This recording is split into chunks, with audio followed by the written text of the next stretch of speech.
Првиот линк за денеска, Кристина Талеска ова утро е на терен, Здружение Љубезност и град Скопје и оваа година оброци за граѓаните од социјално ранливите категории.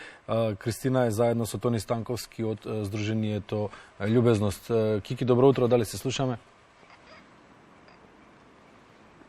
Добро утро, Бранко. Да, се слушаме. Имаме многу убава тема како најава за викендот кој што ни доаѓа. Од другарствена да пратиме една порака до сите општествено одговорни компании, до институциите и до граѓаните како би обезбедиле поубаво општество за сите нас. И вака некако ја најавуваме темата. Речиси 1/3 од вкупно произведената храна во светот се фрла, додека 800 милиони луѓе се во ризик од глад, а 5 милиони деца умираат на светско ниво гладни. Поразителна статистика која што и ова утро не поттикна гласно да размислуваме за тоа како треба да внимаваме на храната, дека не секоја храна се фрла и дека впрочем онаа храна која што можеби мислиме дека треба да заврши во корпата за отпадоци може да биде оброк плюс и тоа за нашите сограѓани од социјално ранливите групи. На оваа тема ова утро разговараме со Тони Станковски од Здруженијето Љубезност, кој што впрочем и оваа година ја продолжува акцијата за обезбедување оброк плюс за нашите сограѓани. Добро утро. Тони, се подготвувате, петок е, веќе се подготвуваат оброците за овој викенд. 310 беа поделени изминатиот, колку се подготвуваат овој? Добро утро и благодарам на поканата најнапред. Да, секоја сабота во центарот на градот делиме топли оброци на бездомниците и бројката се движи некаде од 170 до 250 оброци кои што ги делиме. Да, минатата сабота беше бројката 300, повеќе од 300. Оброците на некој начин веќе 8 година поред како што ги припремаме, учествуваат голем број на луѓе, се вклучени. Од 2015 година сме заедно со иницијативата Ретвитни оброк, кои што готват оброци, меѓутоа вкупната бројка ја надополнуваме со донации најразлични. Од оваа година се приклучи градот Скопје, каде што редовно веќе втора, трета сабота поред донира по 100 оброци. Кога сме веќе кај податоците, од овие 310 кои ги споменавме, 165 од Ретвитни оброк, град Скопје го споменавте, 100 оброци обезбеди град Скопје, бројни индивидуални донатори. Расте бројот од година в година на донаторите, што особено ме радува? Да, навистина и ние како здружение сме импресионирани од тоа дека голем број на правни и индивидуални донатори се јавуваат и сакаат да дадат свој личен придонес во активностите што ги спроведуваме. За успесите говорат делата, а вие имате многу со што да се пофалите како здружение. Само дел од успесите ќе ги споменам во 2021 според податоците кои што ние ги имаме. 7155 килограми храна се поделени, 739 килограми средства за хигиена и лекарства за нашите граѓани од социјално ранливите категории во вредност од 32.000 денари. Да, до 2017-18 година одевме само со хуманитарна помош, нели храна и хигиена. Меѓутоа веќе од 2018, почетокот 2019 правиме онака сеопфатна поддршка на нашите крајни корисници во давање на едноставно поддршка и во набавка на лекарства, психосоцијална поддршка, правна поддршка.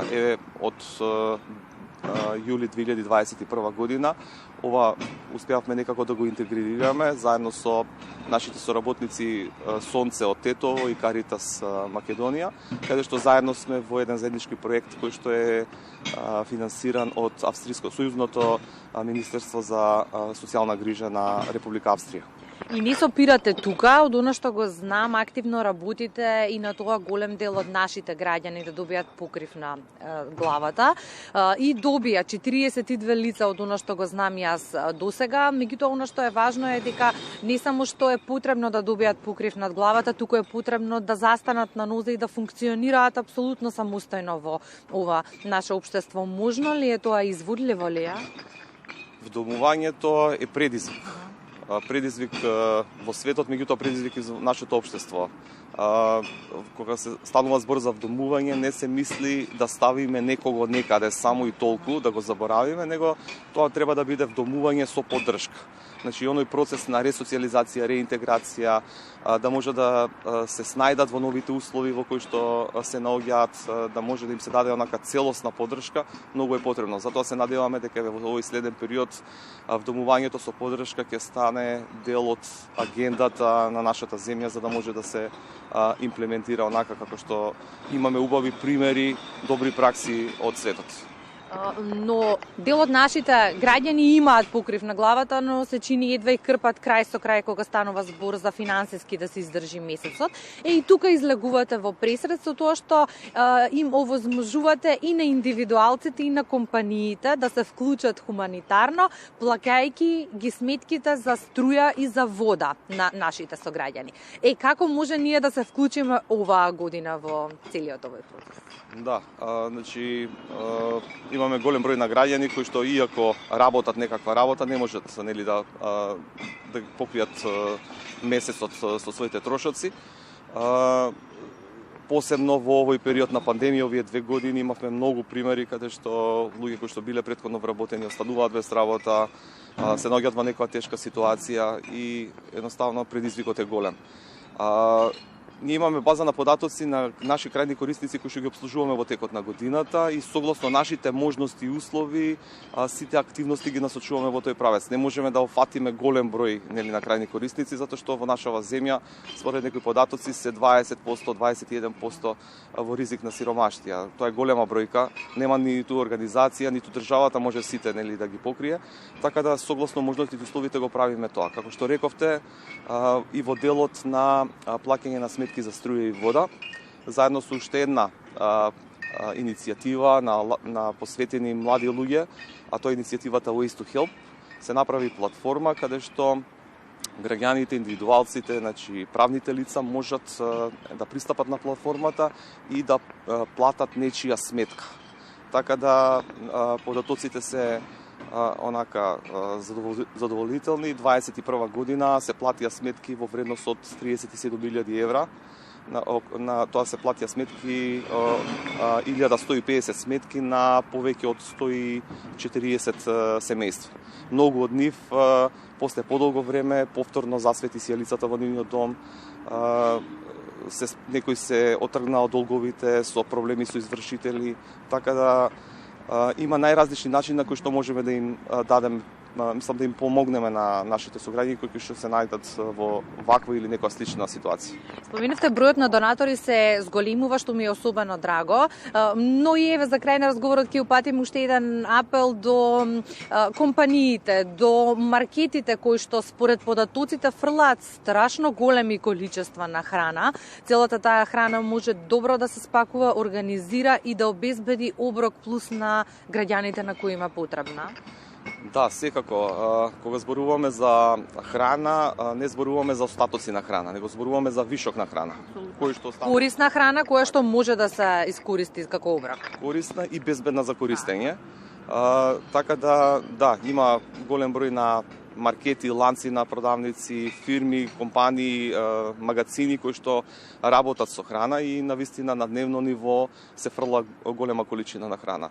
Така да едноставно потребно е да се донесат можеби некои дополнителни правилници или пак да се донесе закон за донирање на храна, кој што е подолго време е во процедура на донесување, се со цел да може тој систем да се развие, да се заштитат донаторите на некој начин, секој да одговара во моментот кога ја користи таа храна или ја употребува таа храна, дали во процесот на донирање или претходно или после тоа, за да може навистина да се канализира таа голема количина на вишок на храна и да стигне до семејствата на кои што ги е потребно. Инаку кога спомнувате за донатори, да, не само фирмите, не само компаниите, во овој претходен период имаме голема поддршка и од разни институции, од црковни организации, дали се тоа здруженија, дали се црковни организации, еве например Христијанската адвентистичка црква голема поддршка дава во целиот процес, здружението на фоколарите,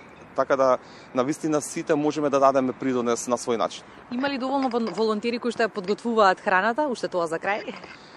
Имавме пред пандемијата. Значи за секоја активност можеби имавме и по 10, 15, 20 волонтери. Меѓутоа од 2020 година моравме и ние да се модифицираме согласно мерките, согласно ситуацијата, така да и бројот на волонтери да ги намалиме по соодветна активност. Така да без разлика на тоа, сепак интересот е голем, ни се јавуваат постојано, кои што сака да се дадат свој придонес, дали со донации или онака волонтерски да помогнат во некоја активност, така да навистина интересот е голем. Иако има помал број на волонтери, ќе се постигне се за утре?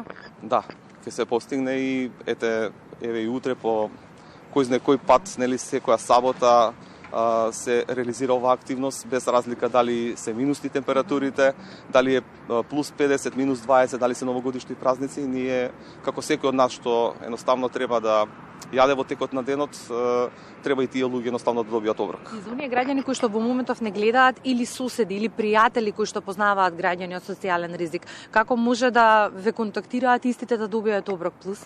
Нашите телефони се јавно објавени, она активен канал на комуникација ни Facebook страната, љубезност или вистински дела на љубезност, така да едноставно може да не контактираат и да изнајдеме начин како едноставно да соработуваме и да помогнеме на нашите крајни корисници. Ви благодарам за разговорот во утринската програма. Благодарам на поканата, поздрав до гледачите и ви благодарам уште еднаш како медиум што ги пратите нашите активности и давате поддршка во истите. Нашата цел е јавно да се говори за заедно да ги менуваме нештата и да имаме посрекно општество на крајот на денот. Така е, се согласувам. И благодарам што на минус 3 се согласивте да застанете пред камерата на МРТВ. Па на минусните температури многу бездомници се надвор и во текот на ноќните сати, така да ова не е жртва која што треба да ја кажуваме затоа што навистина живеа тежок живот, така да ова не е ништо, нели? Апсолутно благодарам. Ние секако потсетуваме уште еднаш, праќаме апел и тоа најмногу до општествено одговорните компании и институциите кои што во случајов со поголеми количини на храна може да придонесат нашите граѓани да добијат оброк плюс. Бранко, толку од ова наше прво вклучување во Македонија на утро.